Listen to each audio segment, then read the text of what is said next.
Bismillahirrahmanirrahim. Assalamualaikum warahmatullahi wabarakatuh. Alhamdulillahirabbil alamin. Alhamdulillahi nahmaduhu wa nasta'inuhu wa na'udzu billahi min syururi anfusina wa min sayyiati a'malina. May yahdihillahu fala mudhillalah wa may yudlil fala hadiyalah. Asyhadu an la ilaha illallah wahdahu la syarikalah wa asyhadu anna Muhammadan abduhu wa rasuluh allazi la nabiyya ba'd.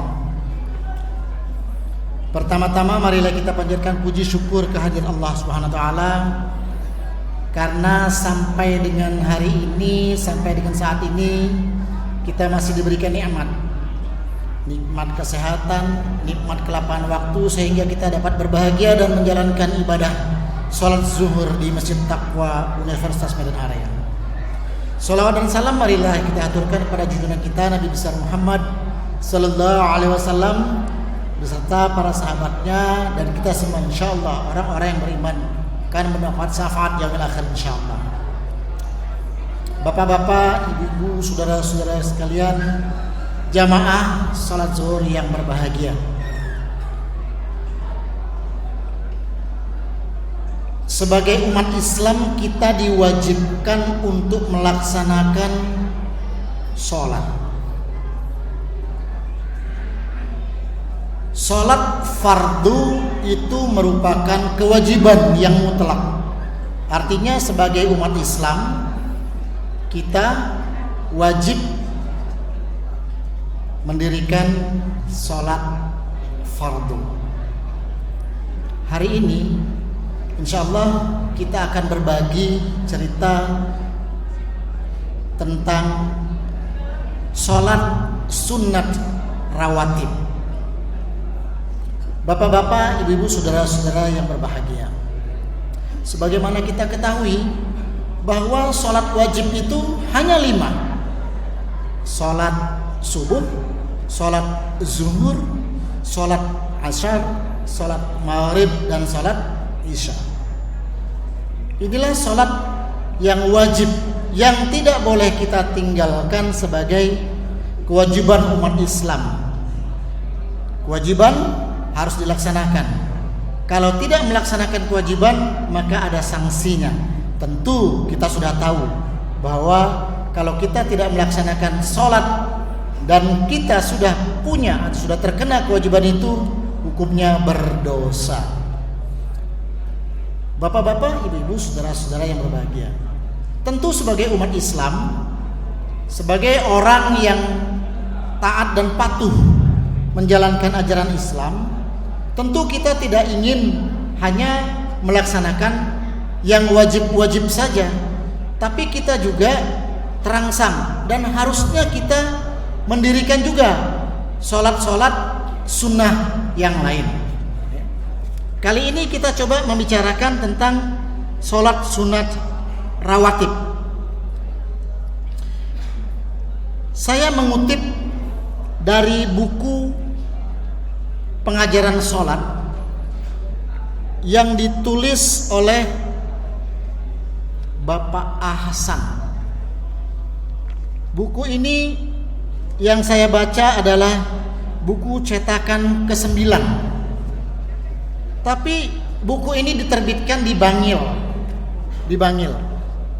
Dan kalau kita lihat tahunnya, paling lama buku ini tahun pertama itu diterbitkan tahun 1930. Dan yang saya pegang ini bukunya itu diterbitkan oleh Bulan Bintang Jakarta tahun 1964. Sudah lama buku ini.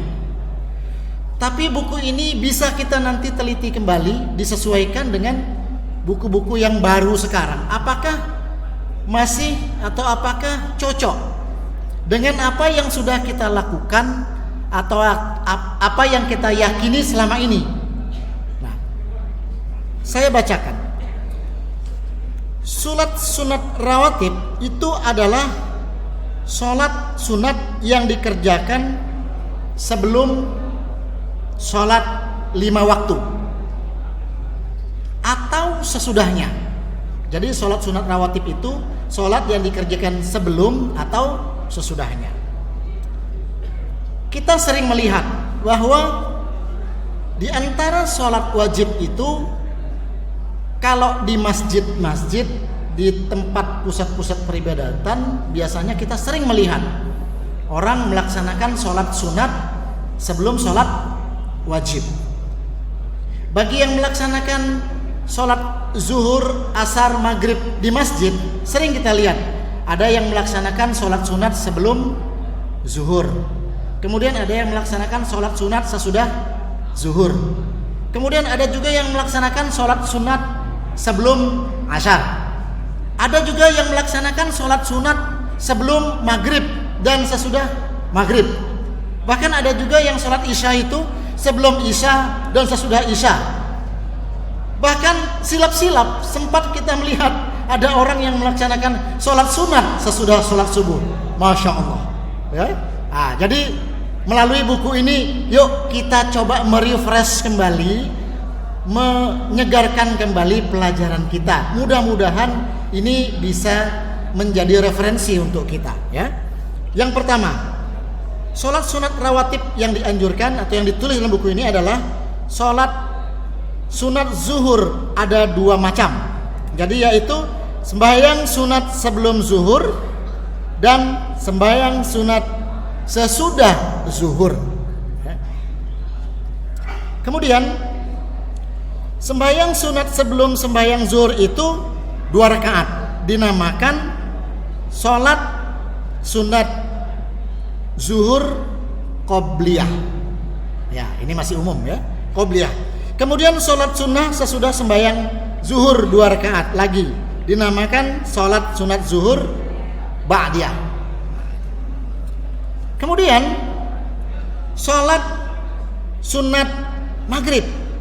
Jadi sembahyang sunat maghrib 1 macam saja, yaitu sembahyang sunat 2 rakaat sesudah sholat maghrib.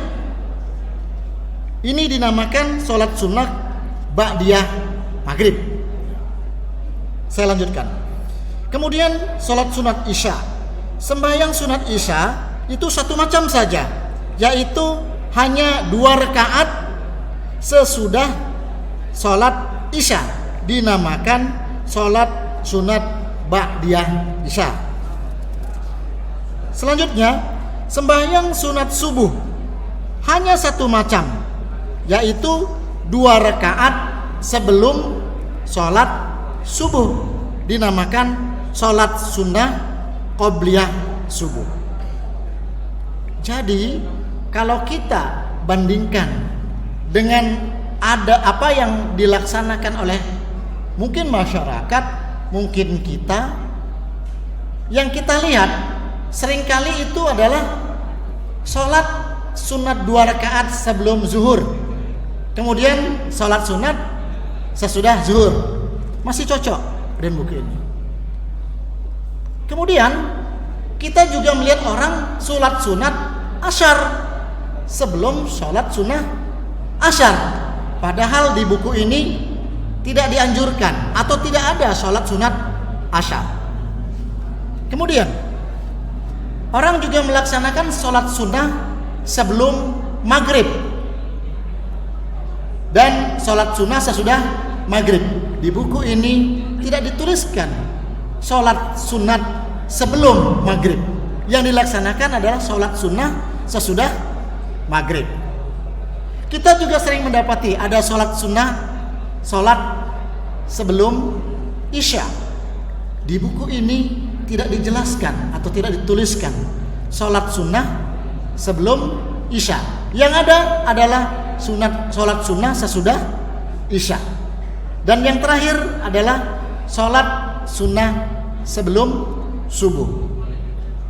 Kalau kita boleh simpulkan dari buku ini, ternyata sholat sunnah rawatib itu hanya ada 10 rakaat. 10 rakaat. 2 rakaat sebelum zuhur, 2 rakaat sesudah zuhur, 4. Kemudian 2 rakaat sesudah maghrib, 6.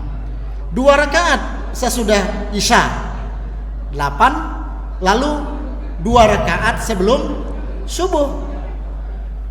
2 rakaat. Jadi totalnya 10 rakaat. Beberapa waktu yang lalu saya sempat juga menanyakan kepada saudara kita dari Rusia kebetulan. Mereka melaksanakan sholat sunat sebelum maghrib. Mereka bilang itu adalah sholat sunat qobliyah maghrib. Di dalam buku ini semua dijelaskan tuntunan atau dalil atau dasar mengenai 10 dari sholat sunat rawatib itu. Saya berasumsi, mungkin kita juga bisa berasumsi atau memperkirakan bagaimana hukumnya kalau kita masuk masjid sebelum maghrib, kemudian kita melaksanakan sholat sunat sebelum maghrib. Mungkin kita bisa memperkirakan atau bisa mengira-ngira bahwa saudara kita yang melaksanakan sholat sunnah sebelum maghrib itu mungkin dia melaksanakan sholat sunnah tahiyatul masjid. Karena kita tahu bahwa sholat sunnah tahiyatul masjid itu kan hukumnya sunnah muakkad.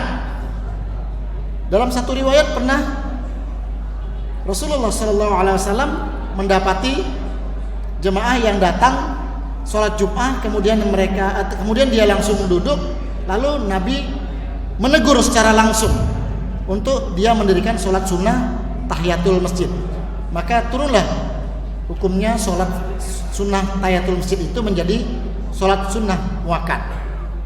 Jadi kita bisa berasumsi mungkin dia melaksanakan sholat sunat tahiyatul masjid kalau itu dilaksanakan sebelum maghrib.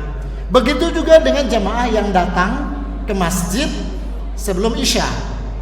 Dia mendirikan sholat sunat rawatib. Dia menjalankan sholat sunnah sebelum isya. Kemungkinan dia melaksanakan sholat tahiyatul masjid. Kalaulah buku pengajaran sholat ini dipakai, tapi bisa saja ini terbuka peluang untuk kita bisa berijtihad atau kita belajar kembali membandingkan buku yang lain atau dari guru-guru kita yang lain. Nah, ini semua tentu menjadi PR buat kita sebagai hamba Allah, sebagai umat Islam yang mau menjalankan kewajibannya sesuai dengan sunnah Rasulullah Sallallahu Alaihi Wasallam. Karena petunjuk sholat itu tidak ada dalam Al-Quran, yang ada dalam hadis Rasulullah Sallallahu Alaihi Wasallam. Maka bagaimana cara kita sholat? Sallu kama ra'aitumuni usolli. Kata Rasulullah, sholatlah kamu sebagaimana engkau melihat aku sholat. Untuk itu kita perlu menggali, kita perlu menyediakan waktu untuk bisa mencari tahu lebih luas. Buku yang saya bacakan ini hanya sebagai pengantar buat kita. Mungkin saja kita bisa meyakininya setelah kita mengetahui secara detail mengenai pelajaran tentang sholat sunat ini. Kita tahu tadi bahwa sunnah itu hukumnya kalau dikerjakan berpahala, kalau kita tinggalkan kita tidak mendapat dosa.